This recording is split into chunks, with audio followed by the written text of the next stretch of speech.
Welcome to the SmartTechCheck Podcast, hosted by Mark Vina, your home for candid, insightful, and provocative conversations about the smart home automation, security, smartphones, PC and console gaming, and much more. Hi, everyone. My name is Mark Vina, host of the SmartTechCheck Podcast. Today is Friday, July 19th, 2024. Joining me for today's podcast are Stewart Wolpin, who scribes for Popular Mechanics, AARP, Techlicious, Investopedia, and other fine publications. Rob Pegoraro, who writes about tech developments at PC Mag, Fast Company, and other publications as well. And good old John Quain, who writes for the New York Times, Smart Cities, and Tom's Guide. Guys, welcome to the podcast. Hey, it's been a minute. Yeah. It's been an adventure. The last week has been an adventure. There's so many things that are even non-tech related that we could talk about. One thing we were not going to talk about, we were going to talk about three other topics, but very quickly want to ping you guys on this whole CrowdStrike. I don't think debacle is an unfair word. I hope for those of you who are flying today, I feel for you because apparently it's been a meltdown at the nation's airports. But Rob, I'm going to just throw it to you for a second. What do you think? Any thoughts? Just awful. I mean, it's in some ways, it's not I don't know if it's an avoidable problem. It's not like there isn't competition. CrowdStrike's on stats show they have like 17% of the endpoint security market. So there's lots of options, but they are used by so many large companies, which they brag about. Yes. And here they had something go wrong that shouldn't have gone wrong, an update to their own software. So it's the ultimate own goal where what's supposed to be the update to keep your security up current and strong is the thing that takes out the entire system and leaves you with these scenes out of Mr. Robot with people on floors and airports looking up at monitors all showing the Windows blue screen of death. Well, all I can tell you is that there are legions of stories when your Windows update happens at the worst possible moment and you could be in the middle of a phone call. I mean, I hope it's not something that's stupid. I mean, AI's fault. Well, that's what we're going to find out. So anyway, let me ask you very quickly. Any thoughts? Well, I mean, a system that is vulnerable enough to be taken down by one single incident is not a very well-built system. And I think we've known this for a while, but sometimes it takes a catastrophic event like this to really illustrate just how weak our systems are and how susceptible we are to some sort of a cyber attack. If something can be a self-goal like this by a company who's supposed to be looking out for security, imagine what evil actors might be able to accomplish. I mean, how often do we see that? What happened to AT&T last week? The systems are just, I don't know what can be done, but it just illustrates their vulnerability, which should be scary to everybody. Well, and John, I'll just leave this with you is that, I had my phone on in the middle of the night and the alerts started coming in, there was a problem. My first inclination, because I, tend to be a little bit melodramatic, I guess. Hey, folks, this is Mark Vina, CEO of Smart Tech Research. Smart Tech Research is proud to have Aura sponsoring my Smart Tech Check podcast. Aura security software is the all-in-one digital safety net for the whole family. It's literally like having a personal cyber guardian that protects all of the devices in your home on a 24/7 basis. What's more, its AI functionality stands out as it constantly learns and adapts to threats, keeping your family and you safe around the clock. It's a must-have solution for anyone serious about online security. Stay tuned for a special no-obligation promo offer for Aura that will give you cybersecurity peace of mind. Hi, I'm Anna with Smart Tech Research. Whether you're browsing the web, checking emails, monitoring your children's online behavior, spam calls and identity protection, and conducting online transactions, Aura has your back, ensuring a secure and seamless experience every time. Aura's comprehensive security solutions are compatible with Microsoft Windows, Apple Mac OS, Android, iOS, and iPad OS devices. For an exclusive 14-day no-obligation trial version of Aura, use the on-screen QR code or visit the website shown here. Aura is the smart, simple way to stay safe online. Is that, given the fact that the convention ended last night, was this a cyber thing from China? I mean, I could, I don't believe in coincidences. It's a line. I think it's a line from The Godfather.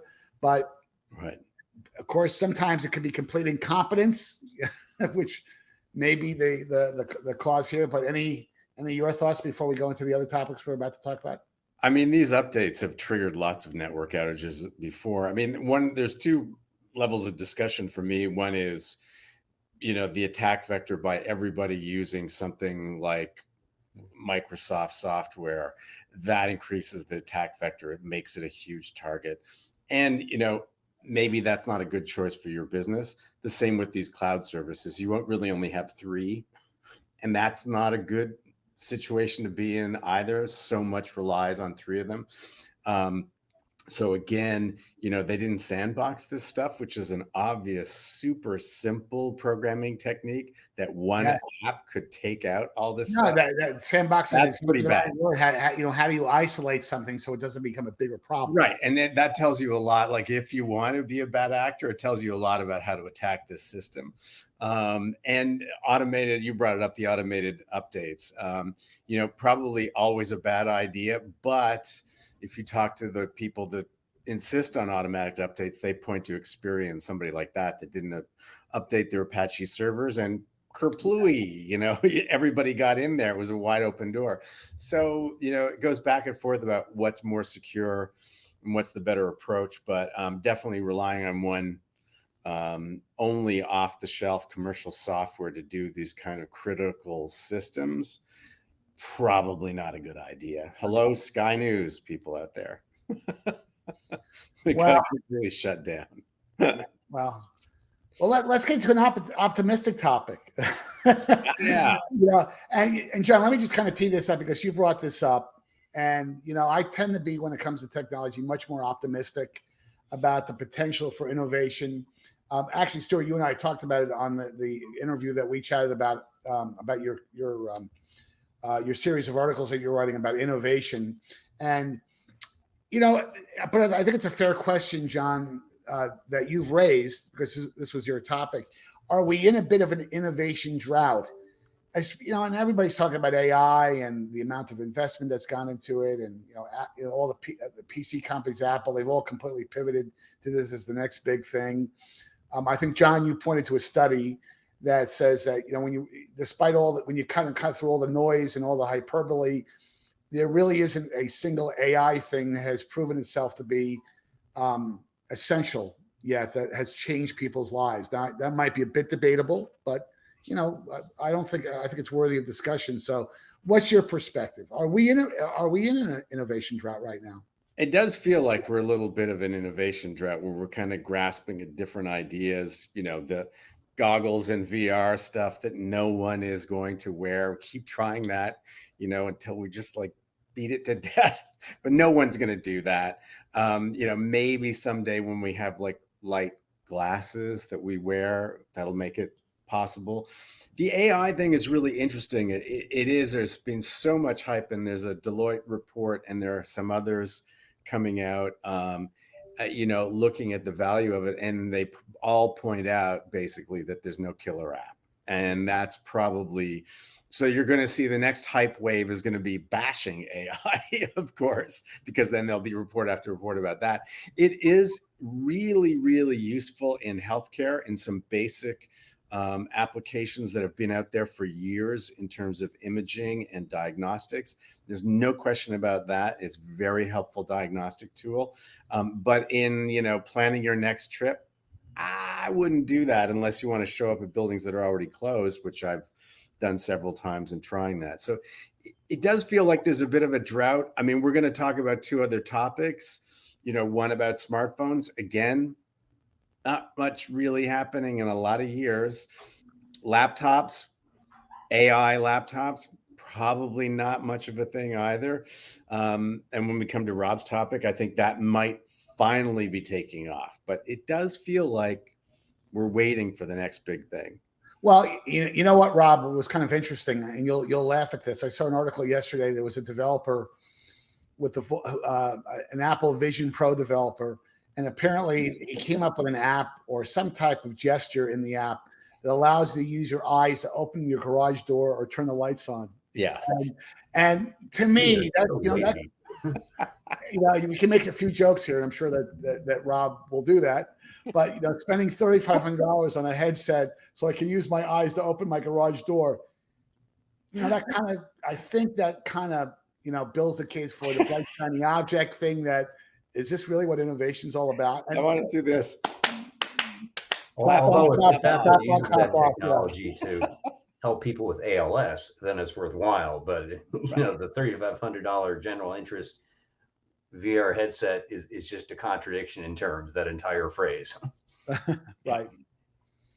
But I mean, what is your viewpoint in terms of the whole innovation drought issue? Because I could argue, because I deal with big companies like Qualcomm and Intel and Microsoft, and like as you guys do, and they, Qualcomm, for example, would absolutely say, hey, no, there's no innovation drought. We've done a tremendous job on these new SoCs that are completely reinventing how portables are utilized with AI capability. Maybe the applications haven't kicked into gear yet, but from a hardware standpoint, they would argue that they've done a tremendous amount of work in very useful technology that is going to reshape the way we use laptops, for example, not just smartphones, but laptops. So, are you a non-believer that we're in this kind of innovation drought atmosphere?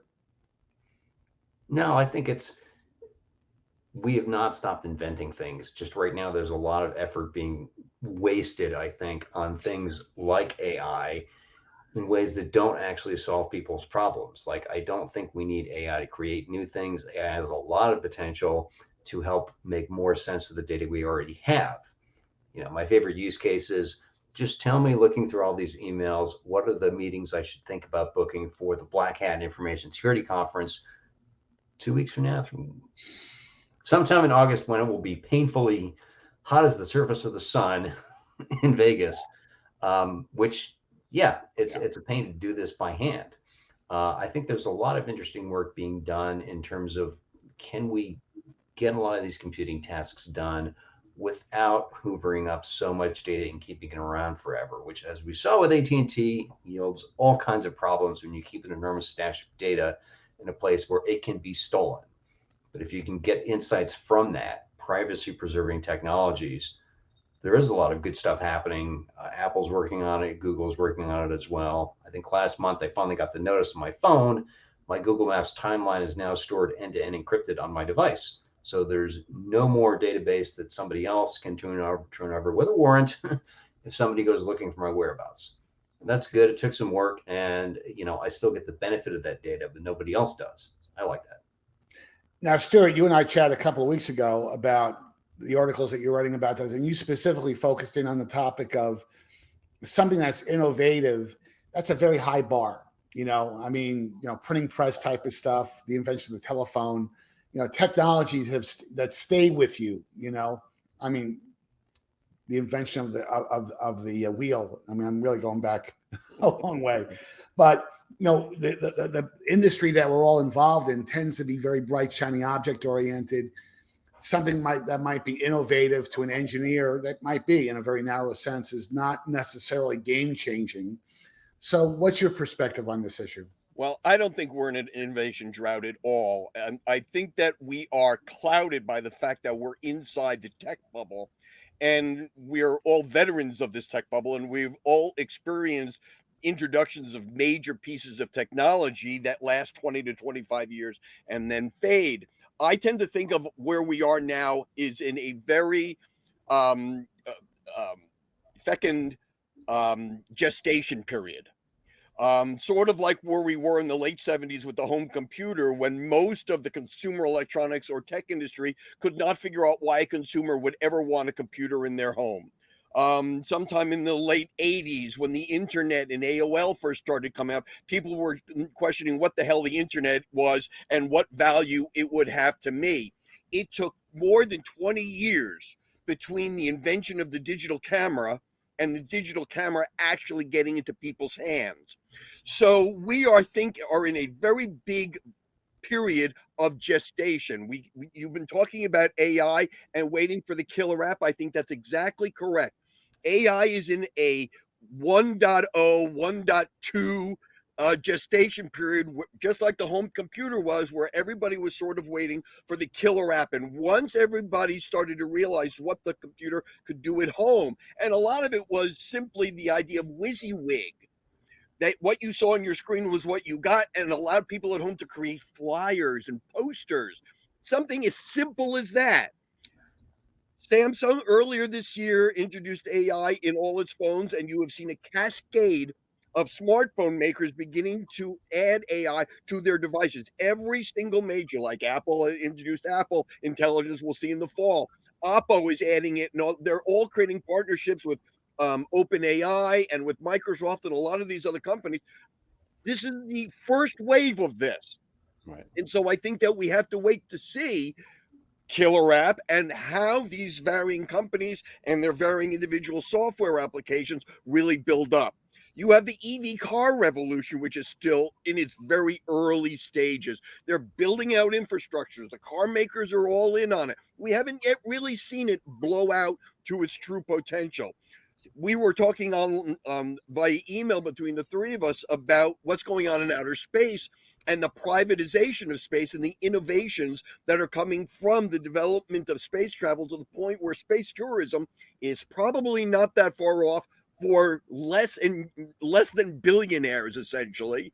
And the fact that we are now renewing all these talks about going to the moon and Mars again and try to get outside our solar system or outside our planetary system in order to find things and to develop new technology to do that. And as we all know, space technology definitely trickles back down to Earth in many ways, shapes, and forms. So I think there's a lot of innovation going on right now. It's just that, one, it's still in the developmental stages. Consumers aren't yet seeing it. And I think the important word here is yet. We are in a gestation period that I think is going to explode within the next 5 or 10 years or so. Well, I cannot wait until you actually become the first space tourist, Stewart. If I live that long. Now, you're the perfect guy for that. Now, let's get to a topic that actually goes to the innovation topic we've been talking about. Foldable smartphones are not yet a thing. If you define a thing based on market size and market appeal, Samsung, of course, has really bet big time on this category. Apple is nowhere to be seen except rumors about them patenting certain of their kind of their capabilities, but that's not really that's kind of maybe a leading indicator of where they may be going. The hinges are getting better in terms of durability and things, but Stewart, let's talk about it from your perspective in terms of, do you really think we're at a point where, hey, you know what? Foldable smartphones are going to be a thing, or will it take an Apple to get into the? Will they have to get into the category to validate it for many people? I think that is correct, but I think we have to know where we are right now. Again, the word "yet" comes into play in Q1, the first quarter, January through March. Foldable sales went up 49%. You just had Samsung just introduced the new flip phones. Xiaomi just this morning introduced 2 new models. They're not going to be in the US. About a month ago, Motorola released 2 lower cost portable foldable models. And on August 13th, Google will be releasing at least 1 new foldable model. And so you're seeing almost all major Android phone makers have produced foldables. Now, a lot of the Chinese makers are sequestered right now in China, and Huawei is right now the leading seller of foldables. They overtook Samsung. But again, just like we were talking about the innovation gestation period that I think that we're in now, I think the same thing goes for foldables. I think we're in the same period we were in about 2009, 2010, 2011, where smartphones were concerned, where they were really expensive, and very few people could understand what they were going to do with them. And now we all know what smartphones have done in the meantime. As we are in this early adopter gestation period for foldables, the battery life has improved dramatically. The hinges, as you mentioned, are improving dramatically. And a lot of the manufacturers are playing with form factors to see which work in the marketplace. For instance, TCL last week, I think, or 2 weeks ago, showed at a conference in San Jose a tri-fold phone that gave you almost an 8-inch screen when folded out. I don't think they're anywhere near of releasing it, but the fact that we're still in this early adopter gestation period should not say, oh, it's only sold this many units so far, therefore it will never take off. I think it's the biggest mistake that we all make when trying to forecast what technologies are going to take off and which they don't, because almost every single disruptive technology that we've seen in the history in the last 100 years has started out this slowly, with a couple of notable examples such as television, has been through a gestation period before finally taking off and becoming ubiquitous. Right. So Rob, the innovation thing in terms of the foldable component of the discussion, for it to become a thing, and I think I agree with many observations that Stewart's made. Doesn't it require, though, a complementary or I'll call it a complementary piece on the software side, that when I have a foldable design, that somehow that foldable design allows me to do things I couldn't do with a non-foldable design? Now, Apple's pretty good at that. And in all fairness to Google and Android, there are some usage models with flip phones that are foldable and other designs that they show off. Oh, by the way, if you have a foldable phone, you can do these things with apps that you couldn't do with a non-foldable phone. But will it take an Apple to kind of show the world that, hey, by the way, if you want to spend the additional dollars, because right now foldable phones are a premium type of device. They are not. Yeah, so go ahead. Yeah, I think it is not just a question of, are the hinges better? Are more companies getting into it? Will Apple make one? If the price is going to be more than the cost of a phone and a tablet, which for something that most people have to replace every 2 to 3 years, and which has the single highest odds of getting damaged through a fall of any kind of gadget we use, like, I still have no interest in buying a foldable phone. Like, I'm just not going to spend the cost of a laptop on a phone. And yeah, the brand name on it is not going to change that. As far as like, what sort of apps would you use? I mean, there's lots of interesting things. Google has added a feature where if you, flip open a Galaxy Fold, Pixel Fold, whatever, you can run Google Translate. And so one side has, each side shows whatever language the person on it needs. That's good. That's something you can't do with a regular phone. It's also not something most people do every day unless they travel as much as JQ, for sure. You were in Berlin last week? Yeah, right. Exactly. So I remain a skeptic on this category. And while I think in some cases Apple's needlessly cautious, put a touchscreen on a laptop already. I don't think they're crazy for not wanting to get into the foldable phones market.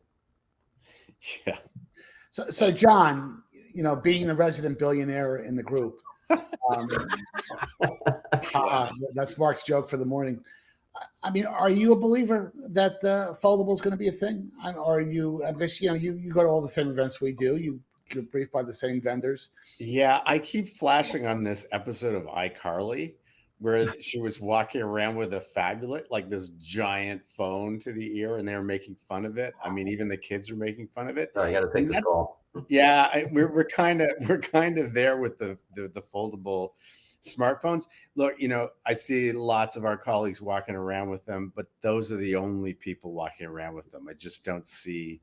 Well, and let me say one thing: the people that you see walking around with them in our circle are people who have been given the phone as a. Right. They haven't spent $2,000 on it. Right, exactly. And I'm with Rob. I just don't see the use case for them. I mean, I do like a bigger phone when I'm traveling because I want to walk around. I've been in Stockholm and Copenhagen recently, and other cities that I'm not familiar with, like Tallinn, and I have the map there, and it's pretty helpful to have that kind of navigation. But still, I just think it's just a variation on what we already have, and it's just kind of a little interesting. But I think what we really want is something that everybody really just tore to pieces when the first one came out, and that's humane. That button you have on you, something like that. I don't want a smartphone anymore. I've had a smartphone been there, done that. I don't want to reach my pocket for this thing all the time, or drop it, or be afraid I'm going to drop it.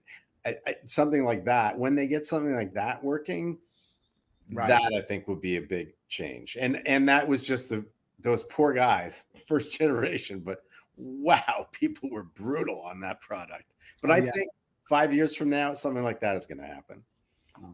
And we gotta get the next topic because we only have a few minutes left here. But the foldable capability is also a feature attribute that could extend to portables and laptops. There are several vendors out there with laptops that have foldable displays. Lenovo's done that. HP's got that. They have been very, very. They haven't driven a lot of sales, and by the way, they're very expensive. In terms of. So we'll see. We'll see how it happens. Last topic we got to get to because I love technology.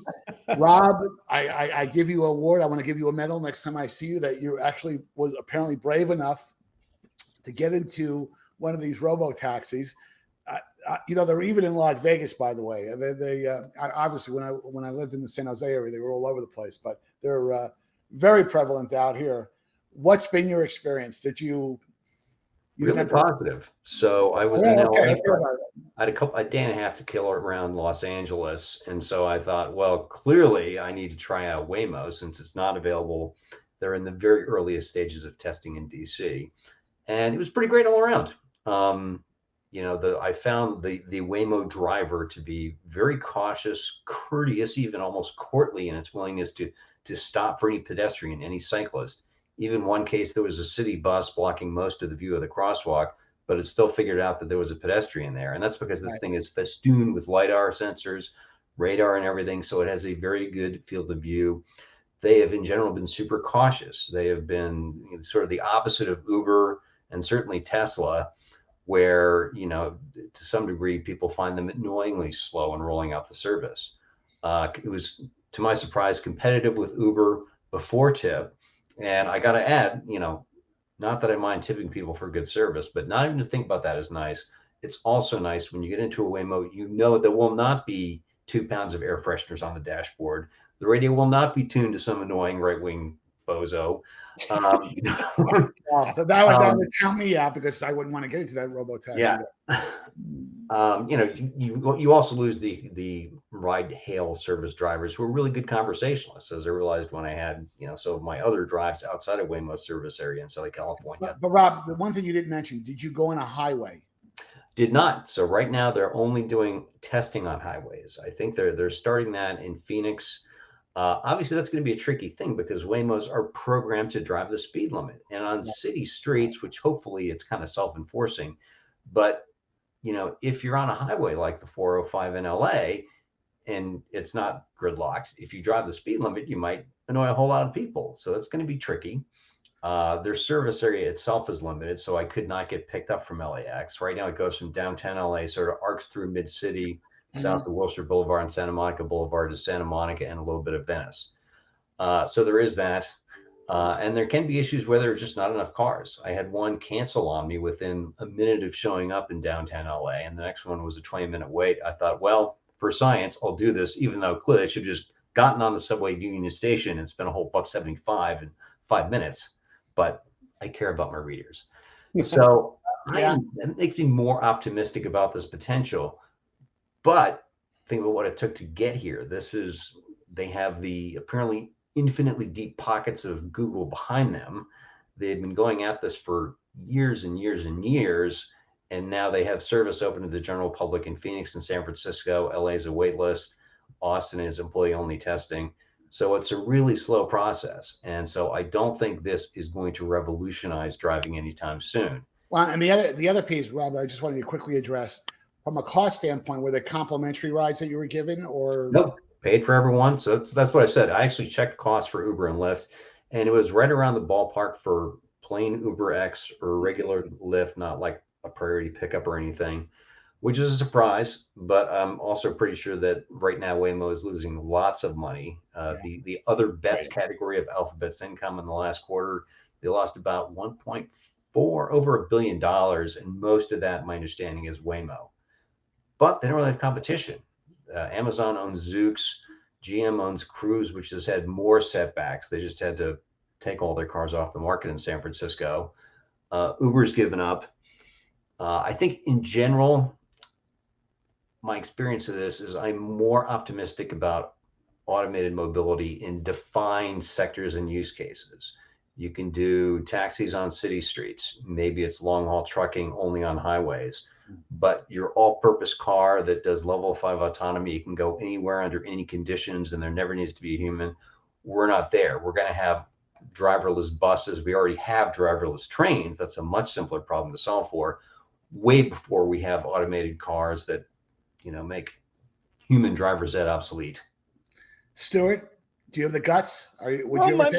My gut reaction is I'm not sure where the improvement is over what we have. I mean, one of the things that in tech history is that a new technology should improve upon what we already have, and I'm not sure how a driverless vehicle for this sort of thing for taxis as opposed to everybody else improves upon human-driven taxis. I'm not sure where that improvement or the convenience factor is.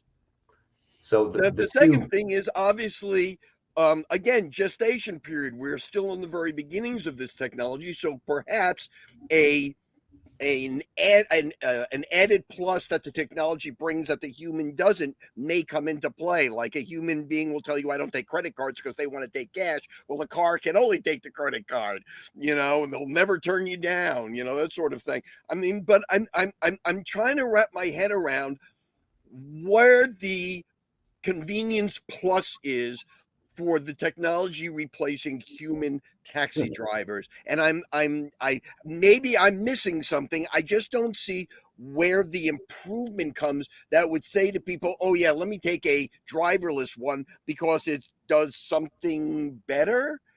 Oh, wow. Well, drive better. And guys, because we only have a couple of minutes left here. John, I just want you to kind of conclude here, is that my first reaction, which is why I asked Rob the question about cost. Now, putting the infrastructure piece of a topic aside, obviously big investments to see if this stuff is even practical.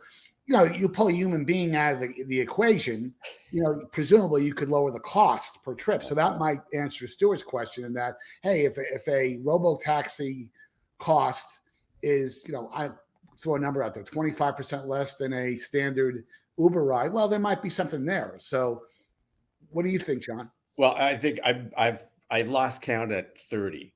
So I've been in more than 30 rides in autonomous vehicles, and most of those without anybody in the front seat. Now, granted, experimental, absolutely experimental.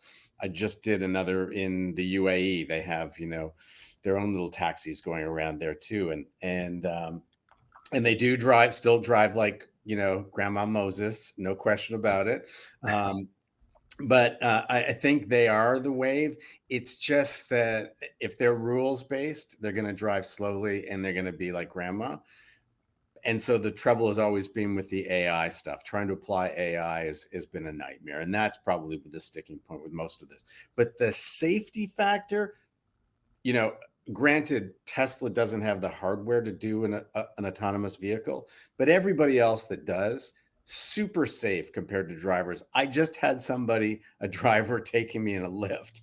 Not only did he miss the terminal and then like back up, do one of those in huge traffic, super scary. And then he missed the departures and he drove when I pointed out, he drove over all the cones and the stanchions. Yeah, exactly. So I've had a number of those. I've had drivers falling asleep, taking me to JFK and like drifting off the highway. I mean, just stuff that never happens in a robotaxi, not in any of the 30 plus drives. So I'm just saying there is that benefit. It's going to be out there. Rob's right, though. It's taken a long time to get there. And Waymo is the leader by far. So we'll see how quickly they can roll it out there. Well, I pledge to you that next time we have a podcast, I'm going to take a robotaxi ride. Just to you should do it. Absolutely. I'll just put a robotaxi. We can all jump in and do the podcast from it. Yeah, exactly. I'll put my $3,500 Vision Pro headgear on. That way I don't have to look outside. Well, guys, again, listen, thanks for taking the time and joining me for today's podcast. For our viewing and listening audience, thanks for making the SmartTechCheck Podcast part of your daily commute. Please please make sure that you hit the like and subscribe buttons at the end of today's podcast, or use these convenient on-screen QR codes to connect with me. You can also follow me on X at Mark Vina Tech Guy. And until next time, have a great week. And guys, thanks a lot. Thank you.